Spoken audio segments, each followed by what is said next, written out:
welcome back, friends. Today we're gonna be creating a piece of art inspired on the artist Henry Matisse. We'll be reading this book, Matisses Garden, and he when he was getting really old, he couldn't walk anymore, so he was confined to his bed and to a wheelchair. So he started using scissors as a tool to paint. So he had an assistant that worked for him, and she will help him paint big squares of color, and then he'll just cut out these forms. The way we call these forms are organic shapes. What's the difference between an organic shape and a geometrical shape? Organic, it's like nature. It's not man-made. Geometrical shapes are man-made, right? We can measure them, and they have straight lines and sharp angles, right? They're made by man. But organic shapes we find in nature, and they are very unpredictable. So what I'm going to show you today is how to make a piece of work at Henry Matisse style using just your scissors as a drawing tool. You can try to make them more symbolic, like the birds, or you can just work with abstract organic shapes. So the supplies you're gonna need: your scissors, glue. I've sent home 3 cardstocks in similar colors, and a huge big background paper. This one is Matisses Garden, written by Samantha Friedman, illustrations by Cristina Amodeo. Matisses Garden, from the Museum of Modern Art of New York. One day, the artist Henry Matisse cut out a small bird from a piece of white paper. It was a simple shape, but he liked the way it looked, and he didn't want to throw it out. So he pinned it on the wall of his apartment to cover a small stain. The bird seemed lonely by itself, so Matisse cut out more shapes, which joined the bird on the wall. As he cut simple shapes after shape from his white paper, he thought about the trip he has taken many years before to the island of Tahiti. The shapes looked like birds, fish, and seaweed he has seen there. As his scissors glided through the paper, he thought about how birds must feel when it flies. As he cut, Matisse felt like he, too, was flying. Soon, his walls were covered with plants and animals' shapes. They captured the feeling of soaring and the sensation of swimming, but they didn't convey the bright blue sky or the deep blue sea. So he made a new work, this time pinning his white forms to sheets painted azure and marine blue.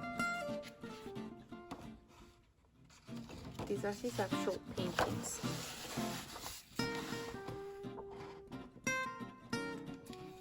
Can you see the signature?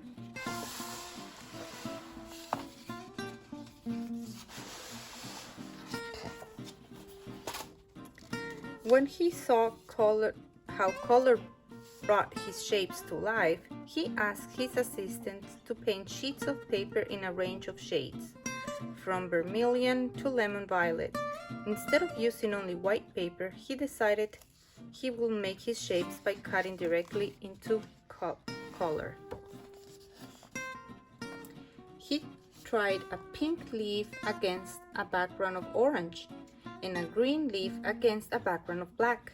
He cut leaves of other hues and set them against backgrounds of diverse shades, experimenting with different harmonies and contrasts. The way the colors played against each other. What counts most with colors are the relationships, Matisse thought.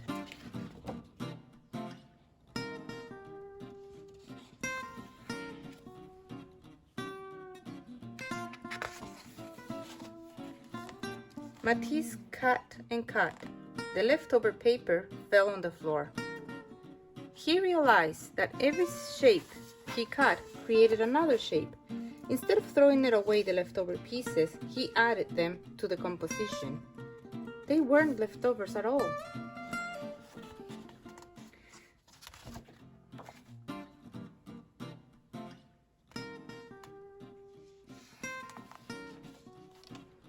Sometimes the shapes he cut were simple, like squares. But when he arranged them in just the right way, they took flight, like swarms of bees.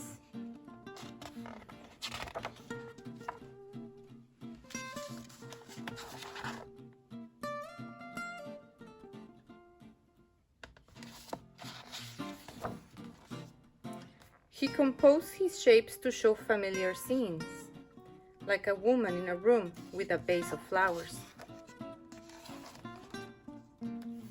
And he turned familiar objects into simple forms, which he then composed into patterns. See the patterns?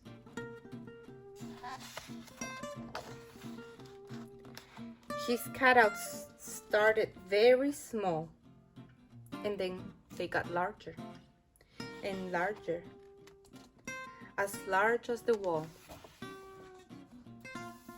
until they stretched across the wall of his studio, curving around the corners and covering doors.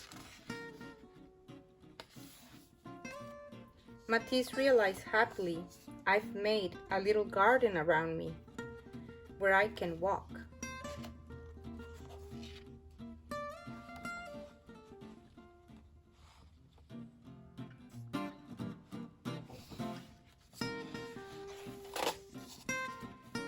And for his garden, Matisse cut a small bird from a piece of blue paper.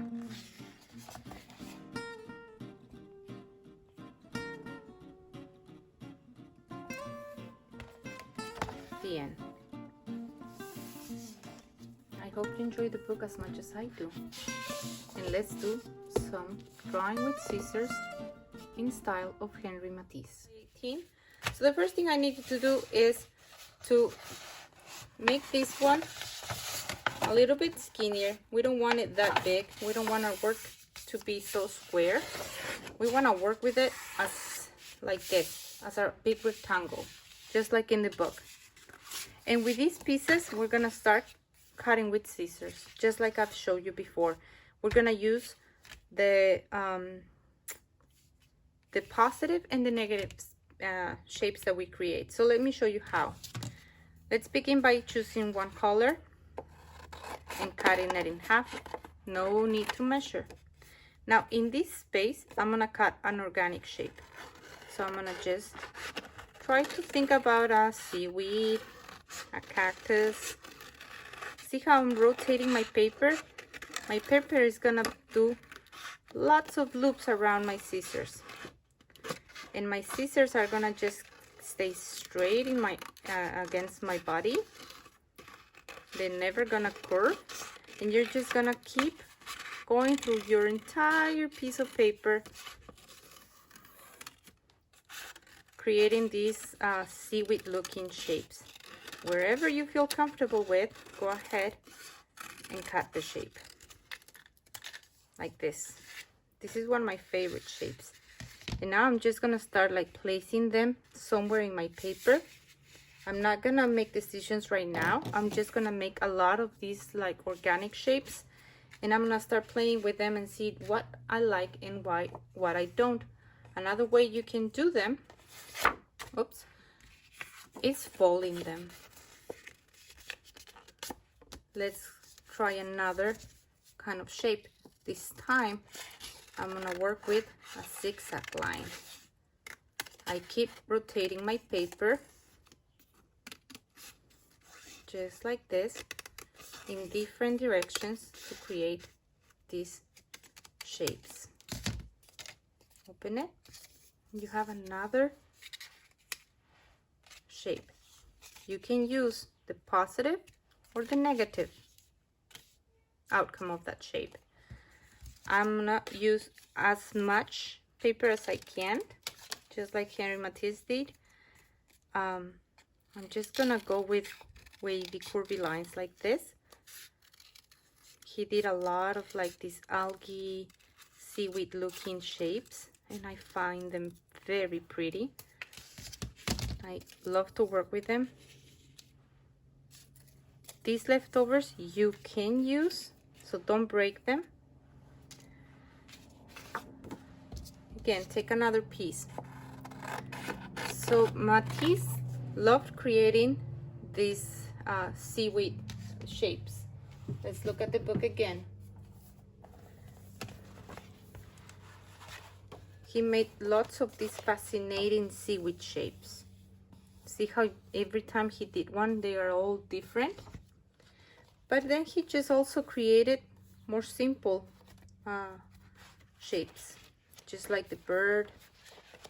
Let's see what else do we have here. Starfish.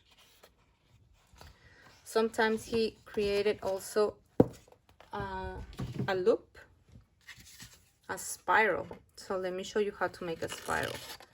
Go in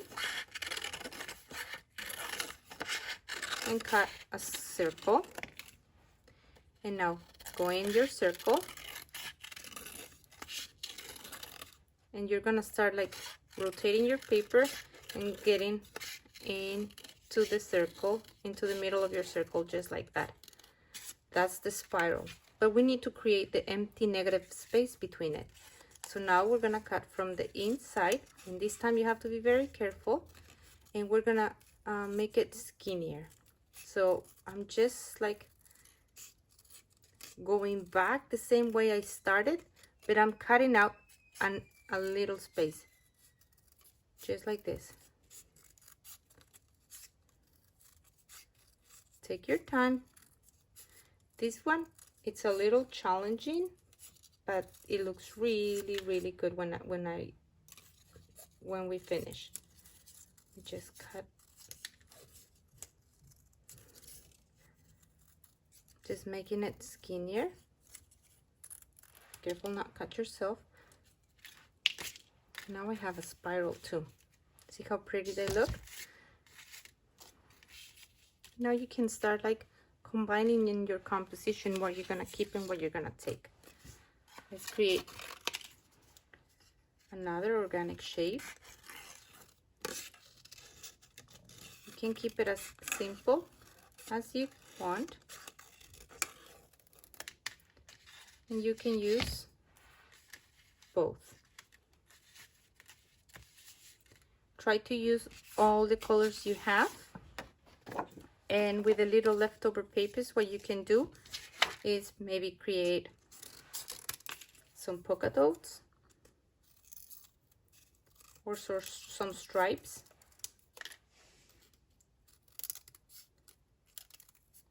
Just to add some details here and there. Like this. I'm gonna keep working on my composition, and I will see you in a little bit.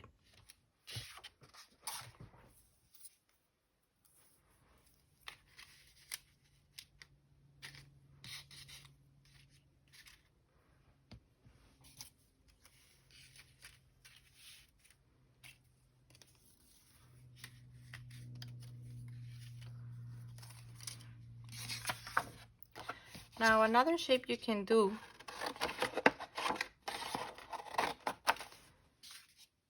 remember we're trying to make organic shapes, fold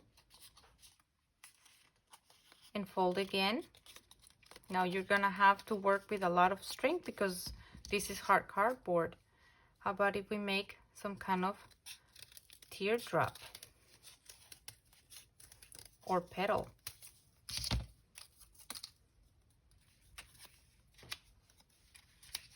You can decorate certain parts of your art with this.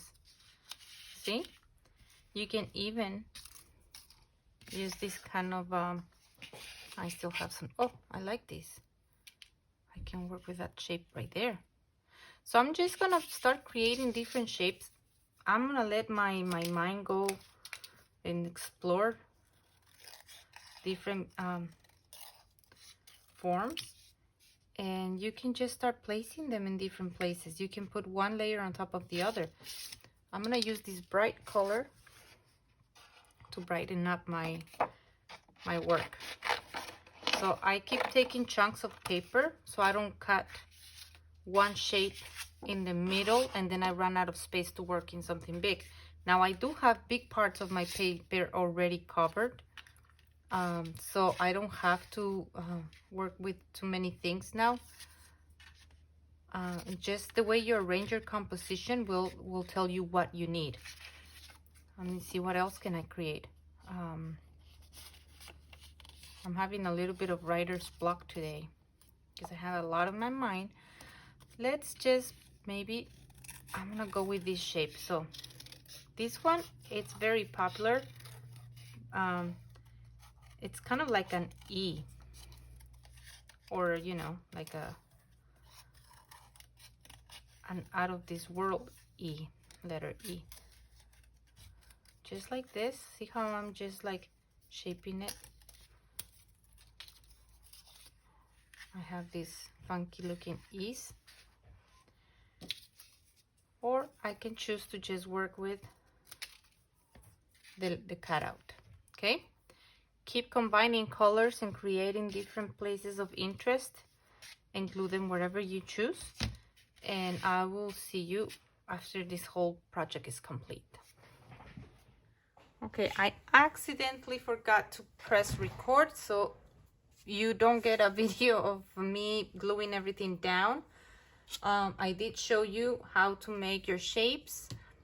And yeah, in some parts I had the rectangular shapes. I kept a rectangle in the background to create interest. And I did drops, petals, kind of heart shapes, even some zigzag lines, spirals. I used the leftover spiral here, some little funky looking stripes. And that's it, friends. This is our collage inspired in Henry Matisse, and that was a drawing with scissors art of the week. Hope you enjoyed it, and I will see you next week.